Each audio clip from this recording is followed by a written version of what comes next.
¿Qué tal? Mi nombre es Pablo Corona, gerente de certificación de servicios de sistemas de gestión de TI en ICAC. Bien, primero que nada quisiera platicarles sobre un poquito de la historia. La Ley de Protección de Datos Personales nace en México a raíz de distintas iniciativas que hay a nivel internacional sobre protección de datos personales, en particular un pacto de la OCDE que México es firmante y en el cual estamos buscando comprometernos para proteger esos datos personales de las distintas de los distintos titulares que existen y las organizaciones que recaban esos datos.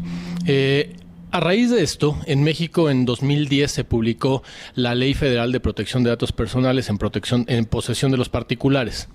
Esa ley dicta varios elementos que debe llevar a cabo un responsable, o sea, una empresa o persona física o moral que lleva a cabo la recabación de los datos de un titular o que pudiera transferirlos a un encargado. Y esas figuras de responsable, titular y encargado son definidas en la ley con varias responsabilidades, sobre todo hacia el responsable. ¿Qué responsabilidades tiene? Pues la primera fecha que hubo como un deadline para implementar acciones fue a mediados del año pasado, 2011, el implementar lo que le llama la ley un aviso de privacidad. Ese aviso de privacidad es un resumen de todos los elementos que debe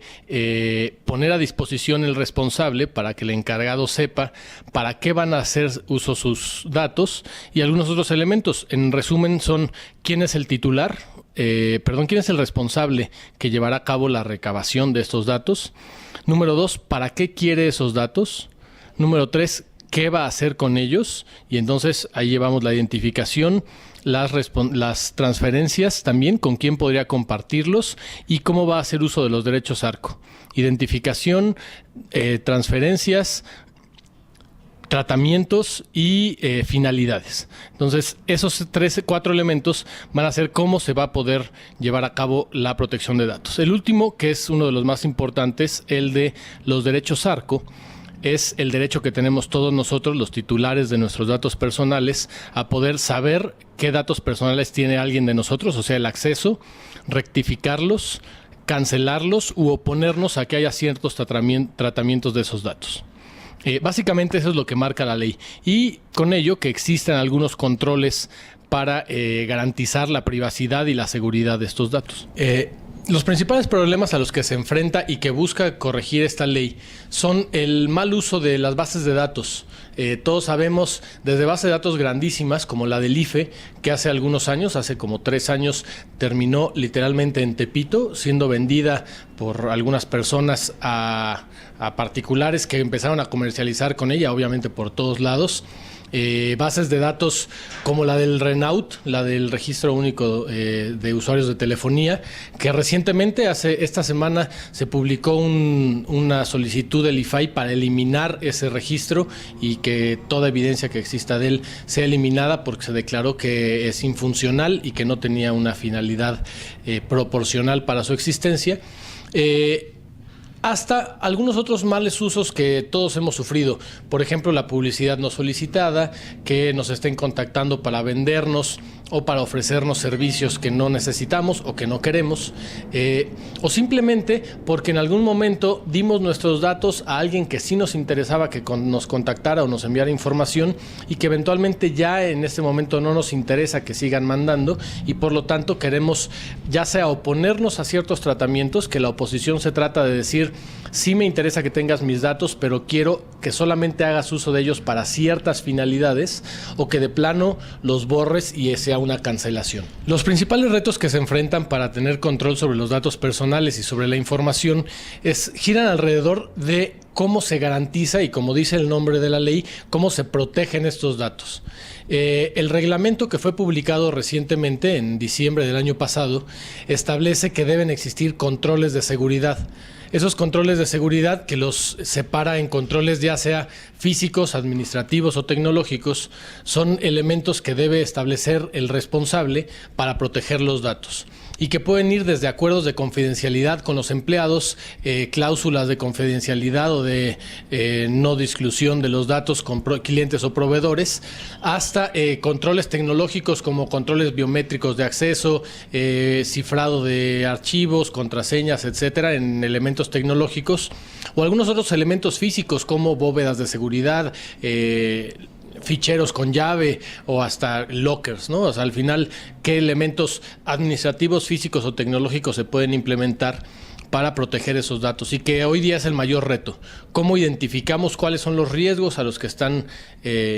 puestos esos datos, a los que ponemos a disposición en el momento en el que nosotros como titulares le ofrecemos nuestros datos a un responsable?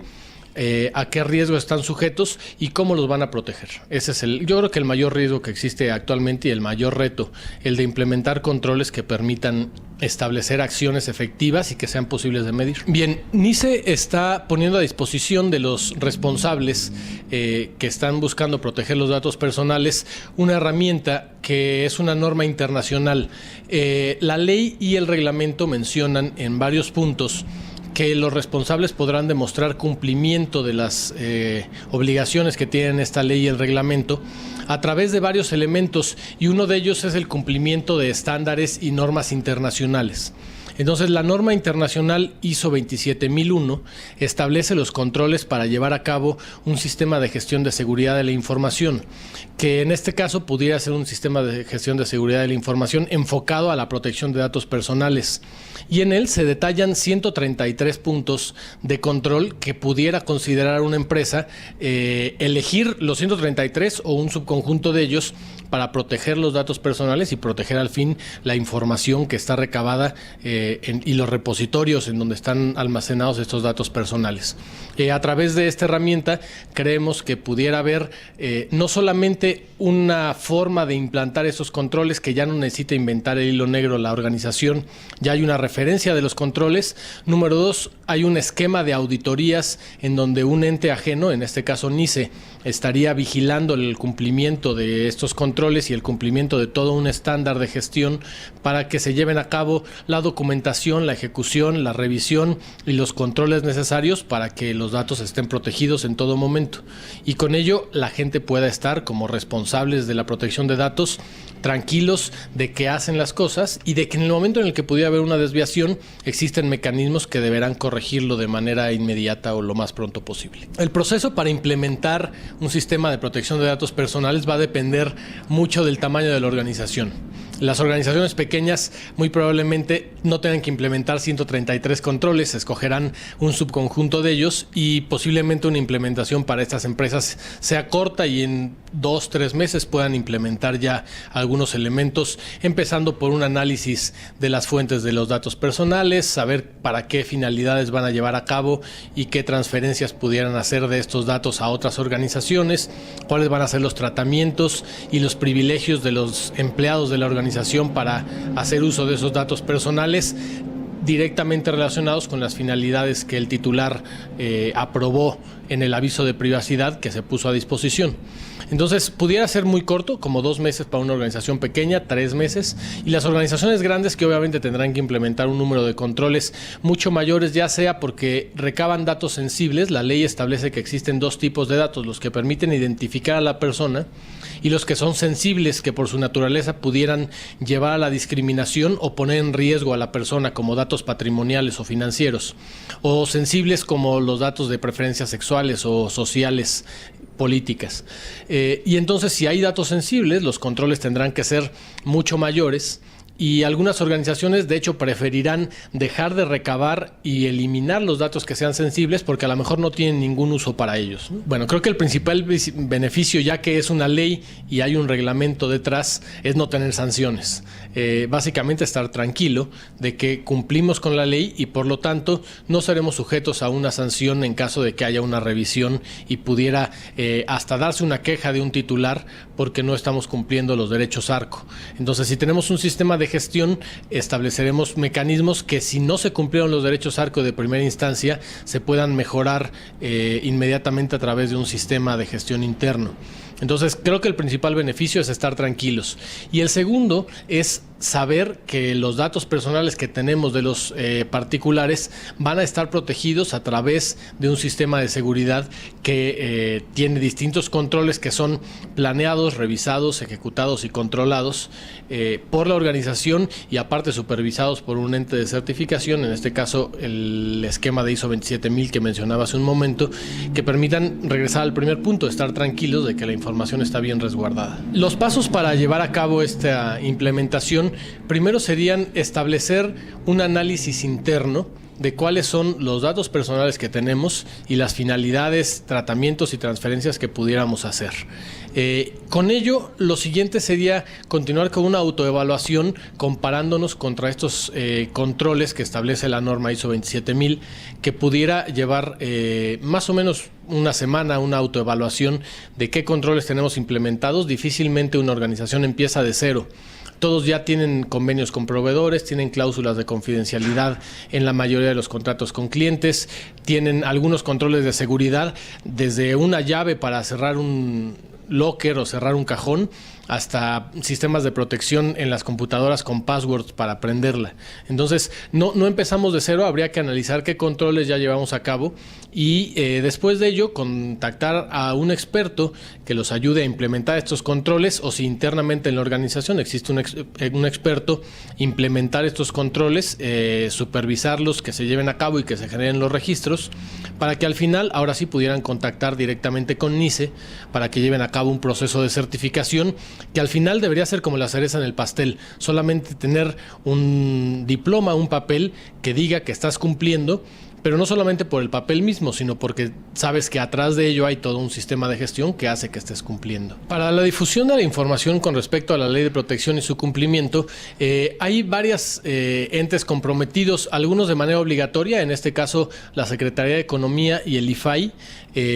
son establecidos en la ley como los responsables de divulgar y dar a conocer a los responsables de sus obligaciones y a los titulares de sus derechos. Y algunas otras organizaciones que, aunque no tenemos la obligación, lo hemos tomado como parte de nuestro compromiso con el país, básicamente, con que generar más herramientas para poder cumplir los esquemas normativos, los esquemas de ley, y para que las organizaciones estén apegadas a estándares de calidad o en este caso de seguridad. NICE ha realizado varios eventos y seguido promovemos en distintos foros, en los foros que se nos facilitan, en particular que agradecemos que nos abran las puertas.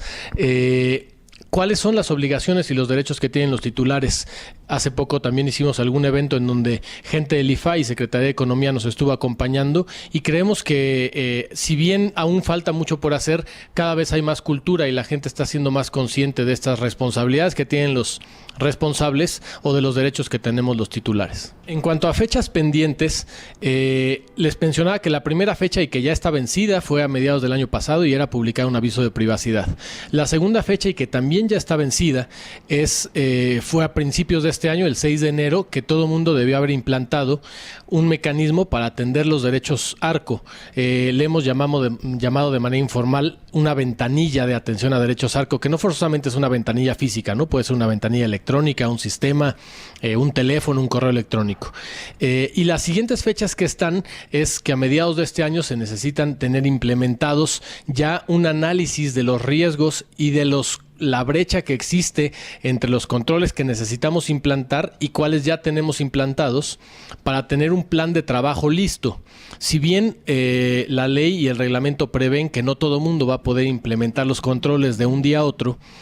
a mediados de este año tendremos que tener todos un plan de trabajo en donde establezcamos cuáles son los pasos a seguir y en cuánto tiempo tendremos implementados los controles que requerimos según el análisis de riesgos que hayamos realizado. Para las personas que tengan alguna duda o que quieran más información sobre esta ley de protección de datos personales y sobre cómo pudieran implementar